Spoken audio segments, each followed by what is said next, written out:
Hey, welcome to Pigskin Playpen, the place where we break down all the NFL divisions, analyze the biggest offseason moves, and have a little fun on the way. I'm your host, Judd, and today we're kicking off our first episode by diving into the AFC and NFC West divisions and find out which teams made the biggest offseason moves, who's built to win now, and really who's overrated. And who's a team that can actually surprise everybody in the NFL this year. Hey, and be sure to stick around to the end of the episode because we're going to have an exclusive interview with my dog Hammy, who has the audacity to think that he can make better picks than I can. I don't understand this. But stay tuned to the episode. Hey, your turn is coming. Can you believe this? So I want you to just relax, grab your favorite game day snacks, sit down, take a load off, and let's talk some football. Welcome to Pigskin Playpen. It's so good.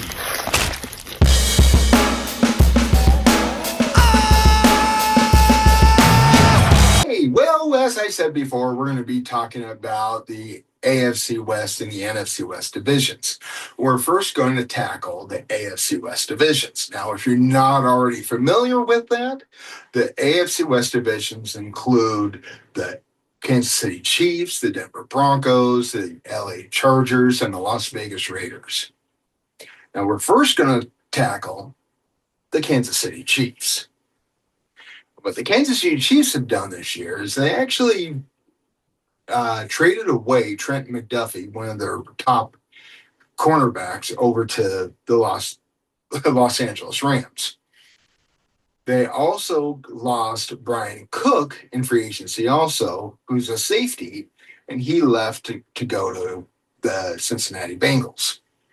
Now, in replace of those, they did pick up L'Jarius Sneed, backup. He actually had played for the Kansas City Chiefs for a number of years before.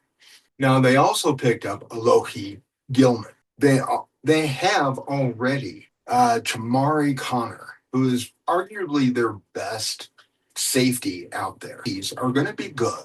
Their cornerbacks, you're going to see a slight dip in production initially. You're looking at from Trent McDuffie to L'Jarius Sneed. L'Jarius Sneed is a little older. He's not yet 30, but I think he's like 28, I believe. I could be off by a year or so. But the production that you will get from L'Jarius Sneed will be comparable. It won't be the same, but it'll be comparable to Trent McDuffie. You're going to see a little drop off, especially at the very beginning of the season.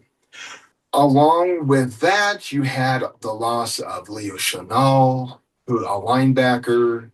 So you lost a little bit in the front seven, but you still have Chris Jones, you have George Karlaftis. Your front seven is going to be pretty good. On the offensive side, they actually did get rid, or not get rid of. Well, they did get rid of Isaiah Pacheco. They actually went in free agency and actually signed with the Detroit Lions. In replace of, they actually picked up Kenneth Walker III, the Super Bowl MVP of last year's Super Bowl. So that's actually, on paper, it looks great. I have an issue, though, and that issue is Kenneth Walker's injury history. The 4 years that he was with Seattle Seahawks, he was only healthy 1 year. That's it. He played all 17 games last year. Prior to that, he didn't play all 17 games. I think the most he played was 14, which was pretty decent. But still, if you have an injury history, that's going to be an issue. And so that's something that you're going to need to take a look at because it is going to happen. It's not a matter of if Kenneth Walker gets injured, it's a matter of when Kenneth Walker gets injured. So take that with a grain of salt. All in all, I foresee the Chiefs to be actually a decent team. They're going to do well, but a lot of people are higher up on the Chiefs than I am. I think they're going to be a good team, but I don't think they're going to hit that 12 or 13 game win season. I think the highest that they'll actually get is about 11 wins. The floor, I say, is going to be about 9 wins. I could be completely off, but this is just my viewpoint. And next, we're going to be talking about the Denver Broncos. Now, really, in all honesty, the Denver Broncos really didn't do much this offseason. They really didn't have to. They re signed, I believe, around 17 players of their own. So they're really bringing back everything that they had last year. And they actually almost made it to the Super Bowl. They were like 3 points shy, or 4 points shy, if you think about it. But anyway, the one major upgrade that they actually brought in was trading for Jalen Waddle. And I think that was perfect for the Denver Broncos. That's what they really needed. They needed that really big time threat. Now they had Cortland Sutton, who who had 1,000-yard season last year. And then you even had Troy Franklin, you had Marvin Mims, you had the rookie Pat Bryant, who's in his second year this year. The wide receiver core is actually very stout. The main issue that I have with the Denver Broncos is the same issue that I had last offseason, where it's an issue with the middle linebacker spot and an issue with safety. With the safety spot, you had two good safeties, but who's behind it? It's the safety depth that I'm kind of more worried about. Cornerbacks, we're good, but middle linebacker is another issue there. They have Alex Singleton and Justin Sternad, which are a great pair to have now. When I say the issue is middle linebacker. It's a middle linebacker depth. In the case of the Denver Broncos, the linebacker depth is also they brought in Mr. Irrelevant from this year's draft, Red Murdoch out of Kentucky. He's actually very good and plays very similar to Alex Singleton. Same thing is said for Torian York, who's an undrafted free agent this year, who is an off-ball linebacker, plays very similar to Justin Sternad. However, I do believe that he can become a better version of Justin Sternad, personally. That said, he is undersized. He's about 5'9". So he uses his brain more than he does his athleticism, and he's right where the ball needs to be. So his football IQ is very high. So that's why I'm high on Torian York. And I even thought he should have been drafted probably around the 4th round. That said, the Denver Broncos are really running back the same team that they had last year. So this is actually something that can actually potentially work out in their favor, especially with the upgrade that they had with Jalen Waddle. And now we get to the LA Chargers. The Chargers have done pretty well this offseason. They had one of their starting center, Bradley Bozeman, who actually retired at the end of this year. They picked up Tyler Biadasz to replace him. So now, and not only that, but now they have their 2 tackles coming back from injury from last year. And that was a big blow for the LA Chargers last year. So you're looking pretty solid. Along with they drafted Jake Slaughter. They also signed Cole Strange, another guard.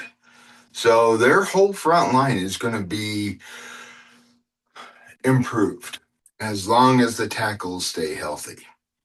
That's the key. Now, along with that, they also brought in Keaton Mitchell, running back, to actually offset Omari and Hampton, who they already have as a starting as a starting running back. They actually brought in, or re-signed, I should say, Khalil Mack to a 1-year deal. It was a 1-year, $18 million deal with it's a $8 million on the books, $10 million signing bonus. I thought it was strange initially to actually do that for somebody who's around 35 years old. But looking at the situation and seeing who they drafted, because they drafted Akeem Mesidor, who was a stud edge rusher in college, it makes more sense to actually bring in somebody such as Khalil Mack and bring him in for a 1-year deal to help transition Mesidor into the NFL. So along with Mesidor, the LA Chargers re-signed Derwin James to a 3-year deal, which is actually fantastic for their secondary. So the only issue that I currently have with the LA Chargers are their cornerback depth. If someone goes down regarding their cornerbacks, they're done. They're just very unproven depth. So it may take some time in order for those cornerbacks to actually reach their full potential if someone does get hurt. You would rather see them put into the game plan on a rotational basis. Really, if you think about it, they actually do have Dante Jackson as their number 1 corner. And they brought back in Cam Hart, who will actually help that defense as well. But beyond that, they had Tarheeb Still as a rotational guy that they bring in as a cornerback. So he is a 3rd-year player. He has progressed pretty nicely, but it's just he hasn't gotten to his full potential as of yet. Whether he will or not is yet to be determined, and especially in this new defensive scheme, there's going to be some growing pains in that manner. Now, for the LA Chargers, the best acquisition they made all offseason. It's not a player, but a coach. And that coach is Mike McDaniel, former head coach of the Miami Dolphins and former offensive coordinator for the 49ers. He runs a Mike Shanahan type system, and it's going to be great for those running backs out there. So this is actually something that they definitely can build on as the season progresses. And lastly, we got the Las Vegas Raiders. Las Vegas Raiders are an intriguing group this year. They did a lot of things right for once. Why? Why did you do things right this year? That's not right. And I'll tell you why. Well, number 1, I'm a Broncos fan. But beyond that, the reasons why they actually did well this year is that, number 1, they actually kept Max Crosby this year. Now, things could be different by mid-season. Just depends. But as of right now, as it stands, they have Max Crosby. Number 2, they brought in quite a bit of people in there for you. So the Raiders actually picked up quite a bit of individuals to help their defense. They picked up players like Nakobe Dean, Kwity Paye, Quay Walker. Their front 7 is going to be very stacked and loaded, and they've actually have been focusing more on the defense, in my opinion, to keep Max Crosby happy. That is not a bad thing. However, as a Broncos fan, I believe that it's a terrible idea, and I believe you need to rethink your situation and reevaluate how you do things. I want the Raiders to be horrible. Period.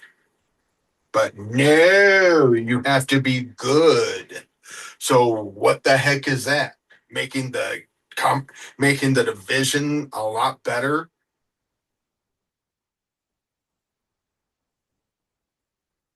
Yeah, no. I want the division to be easy. That way the Broncos can always win.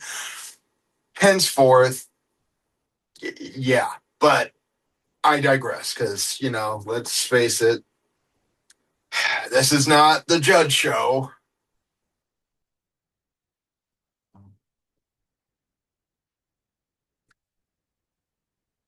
You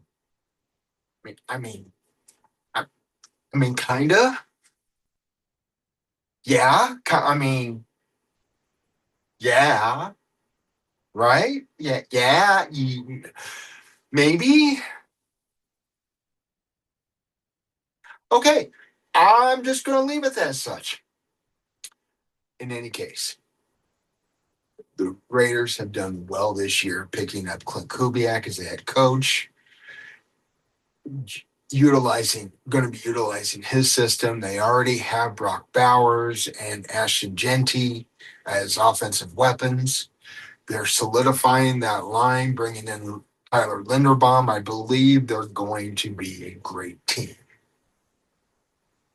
Well, let's roll that back a little bit because I don't think they're going to be great. I think they're going to be good. I think they're going to be better than what they have been, but I don't foresee them having a double-digit win season. I think the most that I can actually see out of the Raiders this year is a 9-win season. The floor is 6. So itself, it's okay. But I digress. I do believe they're trending upwards, and I I don't want to see this team in another couple of years if everything goes the way they are, because this team is going to be it could be hard to beat. I but that's just my opinion. It has a little bias in there, but come on, it's the Raiders, it's the Broncos. We hate each other. You gotta know it. You gotta love it. And I say this all in love with every fan out there because, yeah, well, I'm just sticking with that. All right, and now we get to the NFC West. And first team that we're going to be talking about is the defending champions, the Seattle Seahawks. And currently, with the Seattle really didn't do all that much in free agency as they really didn't need to. They lost Boe Mafe, the pass rusher, who went to who went to the Cincinnati Bengals, but they picked up Dante Fowler Jr. Now, that's going to be kind of you're going to lose some production in that, but you also have DeMarcus Lawrence in there too. So you're looking at a good mix. The pass rush is not going to miss a beat. They re-signed Raheed Shaheed this offseason. It was actually a very good thing. It's as well as Torrey Horton is recovering from his shin injury that he missed 12 games for. And he also is another burner that Seattle could utilize. I believe, if I remember correctly, Torrey Horton ran a 4.41, 4.41 40. He has pretty good speed. They also picked up in the draft this year Jadarian Price to offset the loss of Kenneth Walker III. That's great. He's actually, as long as he can stay healthy, that run game is actually going to be superb. Now, they did also, before I go any further, they did also pick up Emmanuel Wilson to help back him up because Zach Charbonnet is still dealing with his ACL injury. Once he comes back, it'll be Jadarian Price and Zach Charbonnet. My concern is the injury risks that have happened with the running backs. When Kenneth Walker was with the Seattle Seahawks, and I think I had mentioned this before, where he was only healthy one season and completed a 17-game season. And that's not really what you need. Zach Charbonnet is also still on that same boat. He's still, if I remember correctly, still has not completed a full season and has gotten his is very off injured. So you want to make sure that your brand new shiny toy in Jadarian Price stays that way. That's why you pick up Emmanuel Wilson to help carry the load. Now, you still want to get as much as you can out of Jadarian Price, but that's still a major concern. They're the Seattle's strength right now is in the wide receiver spot. By far, it's with the right wide receivers. You have Jackson Smith and Najigba, Cooper Kupp, Rashid Shaheed. That's what you need. And you have Torrey Horton in the mix, recovering. Once he's back, he's another burner that can actually help this team propel. Now, as far as Seattle's weakness, I actually would consider the cornerback position now because they have a top 5 cornerback in the league in Devin Witherspoon. They re-signed Josh Jobe. Beyond that, don't have much of anything. So if for some reason either one goes down, you're going to be in a world of hurt. I could hopefully see them address this later on in the trade this year or possibly in the draft next year. And now we get to the San Francisco 49ers. With the 49ers, they actually picked up a couple of players that actually I think could help them. The additions that they actually made is that they actually picked up Mike Evans, wide receiver, as their number 1 wide receiver. They picked up Christian Kirk, another wide receiver. In fact, another A&M wide receiver. Both Mike Evans and Christian Kirk are Texas A&M wide receivers. And they also picked up Dre Greenlaw, a linebacker. They did depart with a couple of people. I think Spencer Burford, the guard, actually had left the 49ers, went to the Raiders.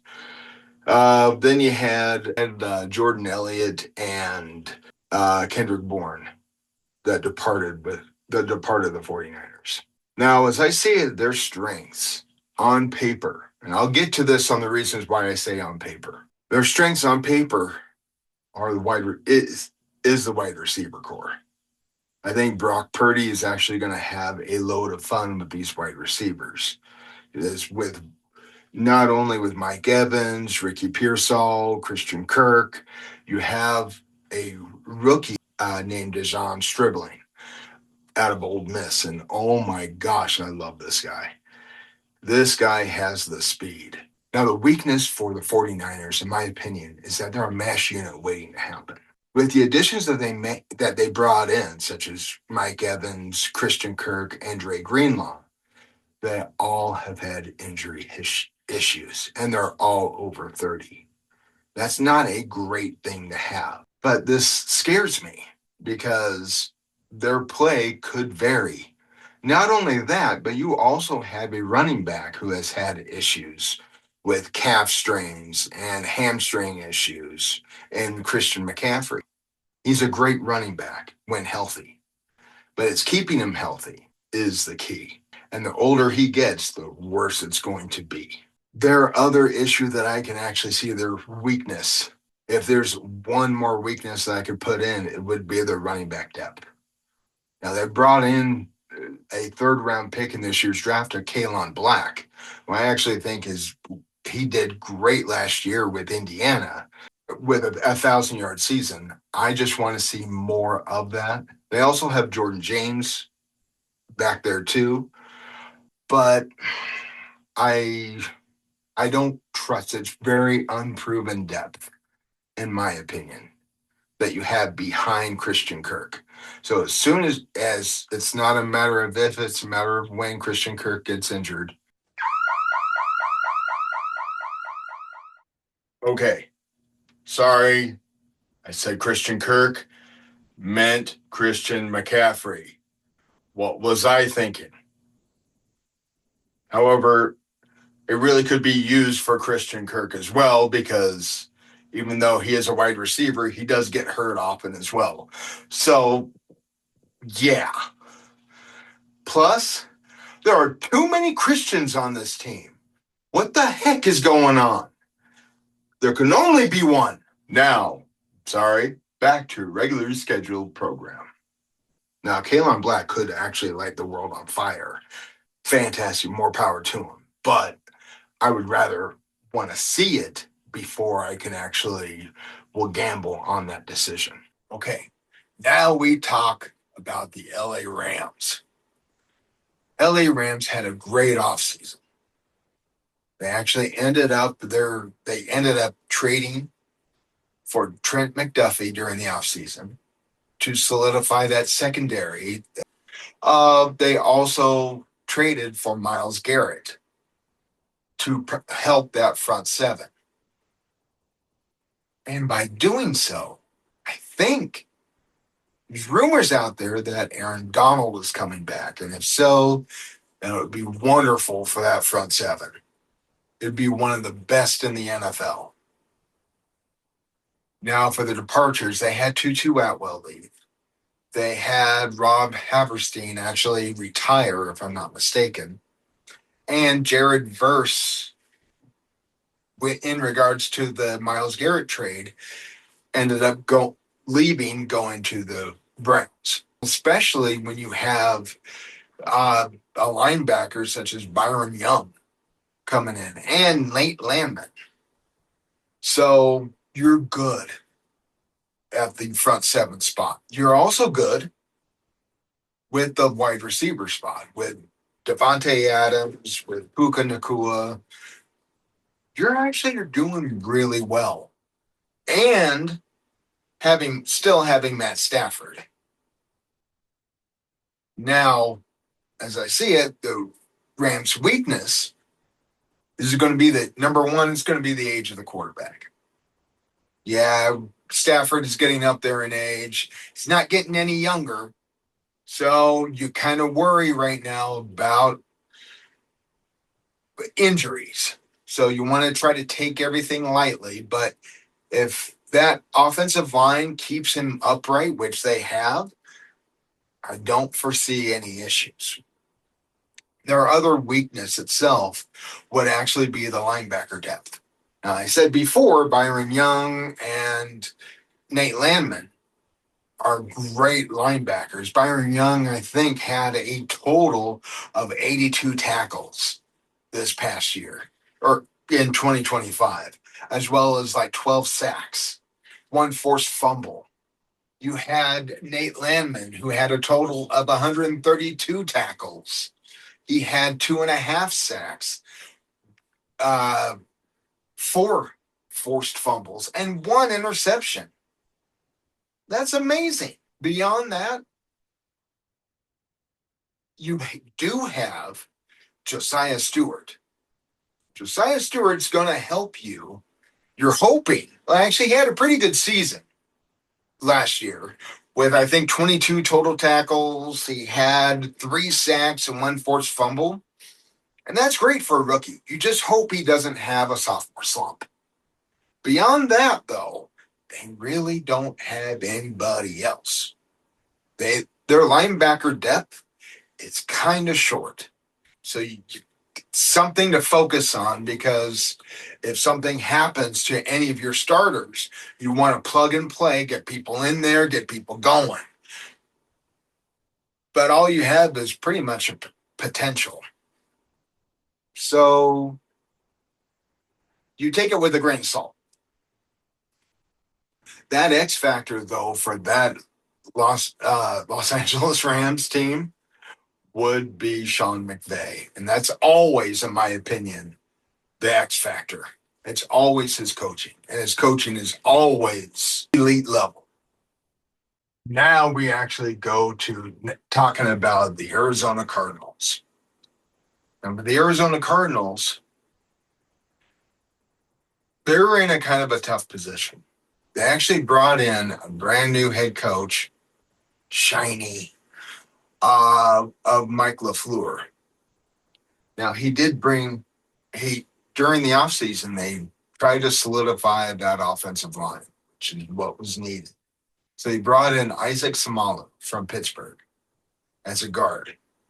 And he brings that veteran leadership and versatility on that offensive line, along with Paris Johnson as the left guard that's already has been there since he has been there in the league.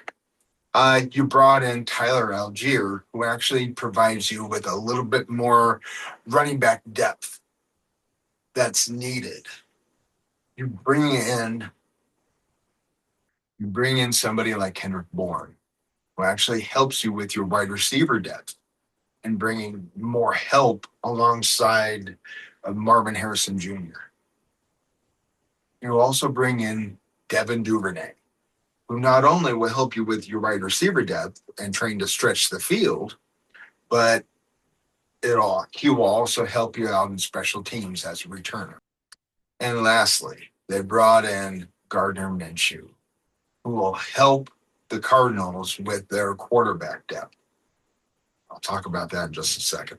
Now, in the draft this year, they did pick up a couple of great, outstanding picks.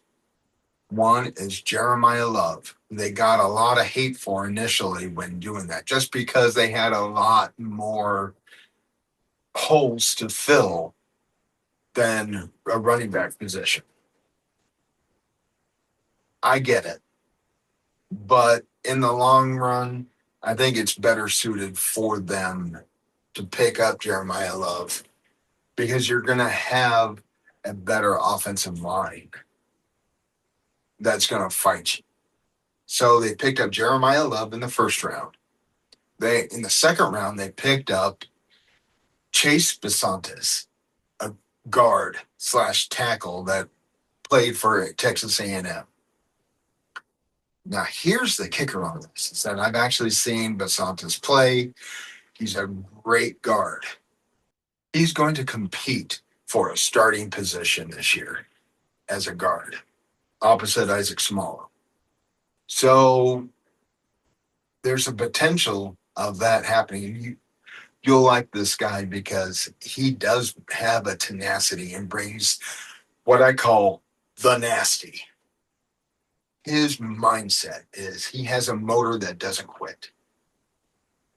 He attacks everything with as much gusto as possibly can take.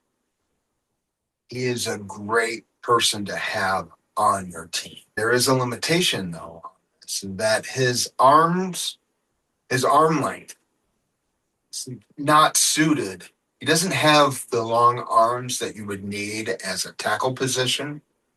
He has played tackle in college, and that's kind of nice to have, but you want to keep him at the guard level. The other issue that you may have with Besantis is his hand placement. He gets caught in a lot of times either lunging at the point of attack, which gets him out of position a lot of times, or he's slow on the uptake with his arms, trying to get those arms up to block. And a lot of times we'll get caught being holding the opposite defender. That is something that can be taught. That is a teachable moment. Nothing to worry about, because I think that's something that you can learn later on how to actually be a better guard. So, but it is something that you're coming into knowing that these are kind of limitations that you have with this player. Now, the strengths of this team, in my opinion, are the offensive line. They're actually building that offensive line up. Cardinals' weakness right now, as it stands, is the quarterback position. Now, granted, they brought in Gardner Minshew. They brought in Carson Beck in the third round of this year's draft. But they have Jacoby Brissett, who was their starter last year and really is a bridge quarterback.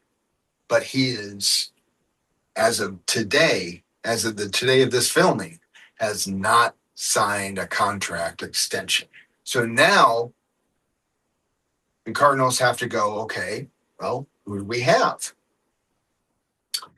Well, that's Gardner Minshew, Well, that's Carson Beck. Well, do I really want to put a third-round quarterback as as your starter?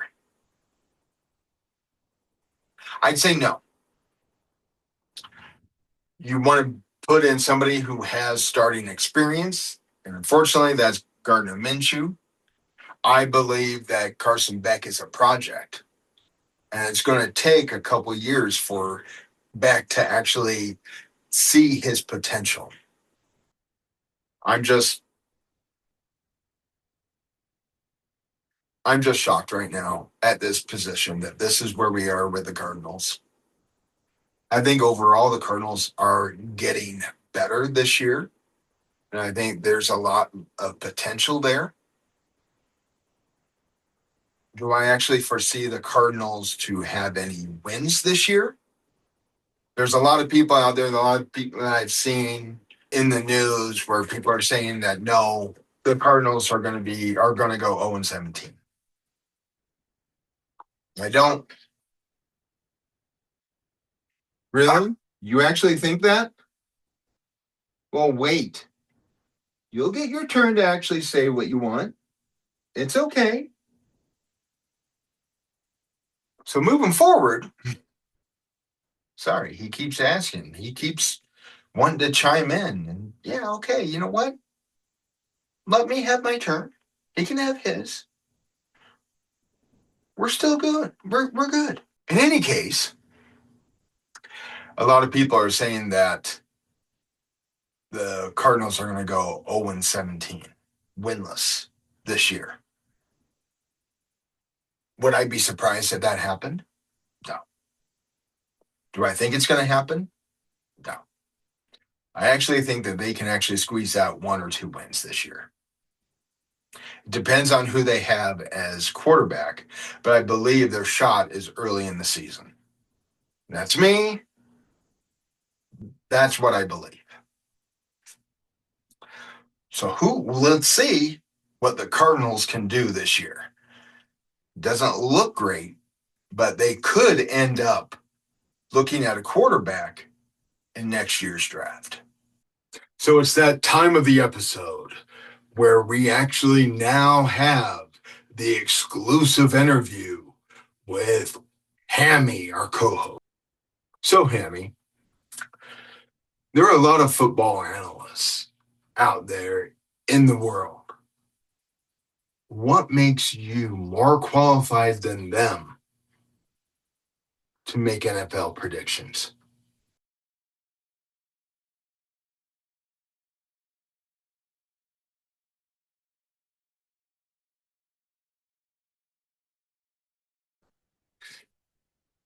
Thank you.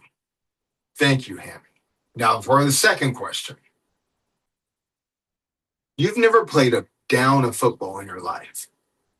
So why should Pigskin Playpen listeners listen to your advice and your predictions?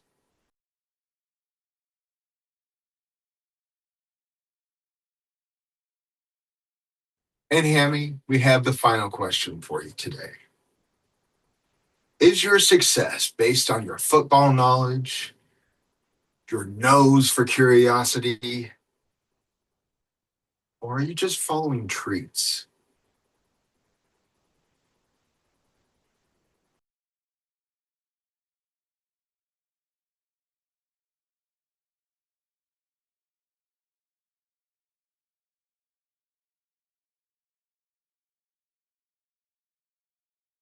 Well, everyone, thank you so much for tuning into my first episode of Pigskin Playpen.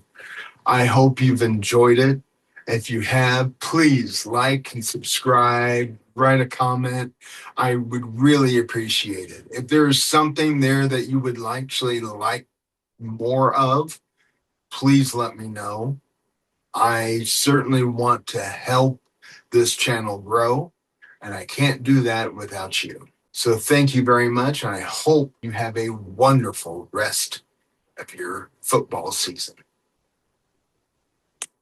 Catch you on the next episode. It's so good.